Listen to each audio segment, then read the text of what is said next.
Billy Bat Boys Corner.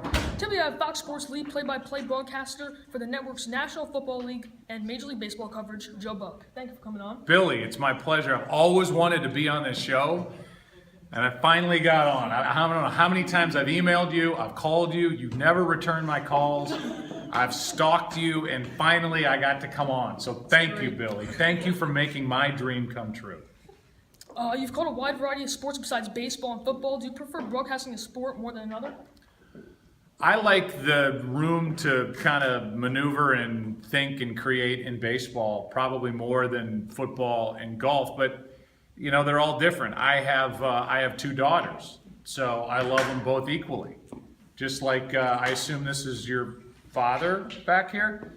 Do you have a brother or sister? No, so you're an only child. Yes. Well, that's easy. You're his favorite. Well, I have two daughters. I can't tell one of them that they're my favorite. It just doesn't work that way. So I'm lucky and happy to do both, baseball and football, a little bit of golf. But if I had to pick one, I'd pick baseball. You have so many special moments in sports, ranging from World Series to Super Bowls. What are the most memorable ones for you? Well, I'm not that smart, so I would probably refer to the most recent one, which was the Cubs winning the World Series for the first time in 108 years in the 10th inning of Game 7. So that, I think, is on the top of the list, along with the Yankees winning in '96, because that was the first time I ever got to do something that big, and I did okay with it. I was not falling all over myself, like I was hoping I wouldn't do with this interview. So have I done okay? Yeah. All right, good. Sometimes you are regarded as one of the most criticized broadcasters in sports. So let's not get crazy here. All right. Do you think it's because you're a national broadcaster and the fan base is used to hearing the local commentators? That's exactly it. You have hit the nail. You're smarter than most people because they don't get it. I'm there as the national guy. And at the most critical time of the year, fans want to hear their local guy. I get it.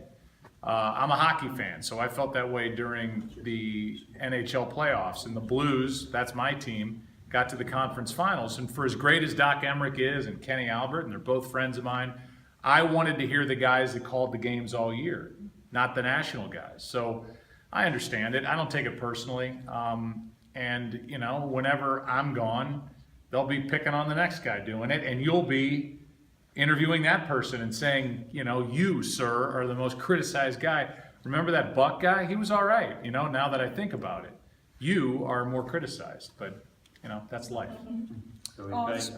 This most recent World Series, the Cubs broke their 108-year curse, and you were fortunate enough to be the broadcaster. What did it feel like to be a part of baseball history? Exciting. I never thought I would be behind the microphone for a moment like that, and I got to do it in '04 with the Red Sox, which was something that, you know, no broadcaster had ever been able to say in the history of television, and the same for the Cubs winning it here in 2016. So believe me, I'm honored to sit there. I'm lucky to sit there, and I wouldn't trade it for anything in the world. Our last question, what advice would you give to a younger broadcaster?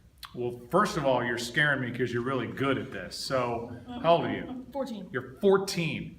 So let's see. When you're ready to go professional full time, I know you're professional now, you're going to be, it's about 11. Okay, you're good.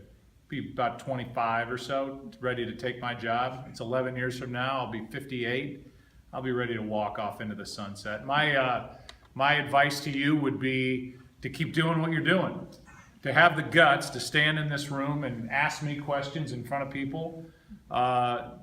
You're already ahead of the game. When I was 14, I wouldn't have done that. I would have been scared to death. So you're good. Keep reading, keep studying the world around you. Don't pour everything you have into broadcasting and sports.